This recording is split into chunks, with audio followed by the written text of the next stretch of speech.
बच्चों नमस्कार। राहें चलते चलते थकान हो जाती है। मंजिलें चाहे कितनी ही दूर हो मगर आसान हो जाती। मेहनत करते करते जिंदगी चमक जाती है। समस्याएं चाहे कितनी जटिल हों किस्मत बदल जाती है। बच्चों, मैं आज आपको ट्रांसफॉर्मेशन की एक्टिव एंड पैसिव वॉइस में हूं वाली बात पढ़ा रहा हूं। इसमें हम ये देखते हैं कि हु को सदैव एक्टिव वॉइस में नॉमिनेटिव केस कर्ता कारक में माना जाता है, और जब इसका पैसिव वॉइस बनाते हैं तो उसको ऑब्जेक्टिव केस हुम में बदलते हैं। उससे पहले हम प्रीपोजिशन बाय लगाते हैं। क्या लगाते हैं? बाय। तो इसको आप समझ लीजिए। देखिए, rule number 22 active and passive voice rule. हूं वाले वाक्य इंटरोगेटिव सेंटेंस होते हैं। हूं को वाक्य में नॉमिनेटिव केस कर्ता कारक माना जाता है। इसको जब हम पैसिव वॉइस में बदलते हैं तो हूं को ऑब्जेक्टिव केस कर्म कारक हूं में बदल देते हैं तथा इससे पूर्व हम बाई लगा देते हैं। शेष नियम पैसिव वॉइस में परिवर्तन के वही रहते हैं। टेंस के नियम पैसिव वॉइस के वही रहेंगे, उनमें कोई परिवर्तन नहीं होता है। समझ में आई ना भाई आप बात? जैसे देखिए, ध्यान से समझिए। जैसे एक्टिव वॉइस हूं टीच मी, यहां मी जो है ऑब्जेक्ट है और हूं सब्जेक्ट मान लिया, तो मी का हूं को हम ऑब्जेक्ट में ही बदल दिया, बाई हूं लगा दिया। मी को हमने किस में बदला? आई में। इससे पहले हमें हेल्पिंग वर्ब आई के साथ क्या था?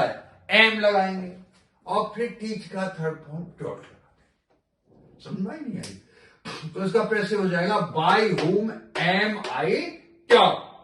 By whom am I talk हो जाएगा। समझा बच्चों?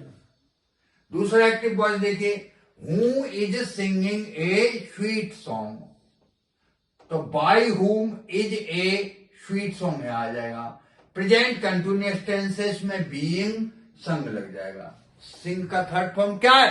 संग। तो बीइंग के बाद क्या लग जाएगा? संग। तो ये हो जाएगा बाई हुम। By whom is a sweet song being संग। समझ में नहीं आया बच्चों? तीसरा एक्टिव वर्ब देखिए, who has seen this picture. Who has seen this picture, यहां हु को हमने ऑब्जेक्टिव केस में बाई हुम बदल दिया। बाई हुम हो गया, नहीं हुआ बच्चों? और बाई हुम हैज दिस पिक्चर, फिर बी लगा दिया और सीन का थर्ड फॉर्म भी सीन। तो देखिए, बाई हुम has this picture be seen. चौथा एक्टिव वॉइस देखिए, हु रॉट दिस लेटर, ये पास्ट इंडेफिनिट टेंस है। इसमें आप जानते हो हेल्पिंग वर्ब वहां से वर्ड लगेगी। दिस लेटर को यहां सब्जेक्ट बदलेंगे, ऑब्जेक्ट है सब्जेक्ट बनाएंगे, हु को हु में बनाएंगे, ये सिंगुलर सब्जेक्ट, इसी साथ हेल्पिंग वर्ब वाज लगाएंगे।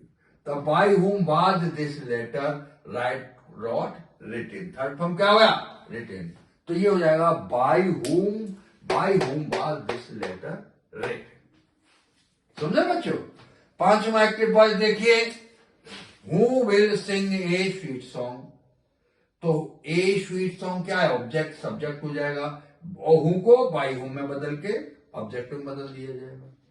तो by whom will a sweet song be sung, ये फ्यूचर इंडेफिनिट टेंस है। इसमें विल बी शैल बी लगाते हैं पैसिव वॉइस में, आपको पता है, मैंने पढ़ा दिया।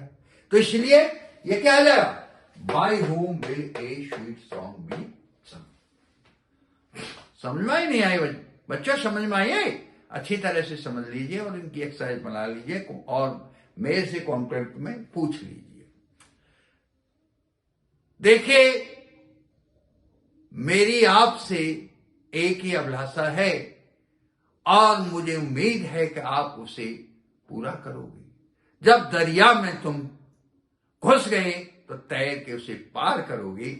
और बच्चों, मुझे आपसे पूरी उम्मीद है कि मेरी इस वीडियो को आप शेयर, लाइक और सब्सक्राइब करोगे और करवाओगे, और गुरुदक्षिणा में मुझे एक एक बच्चा 10-10 शेयर, लाइक और सब्सक्राइब दे के जाएगा। Thank you. जय हिंद और जय भारत।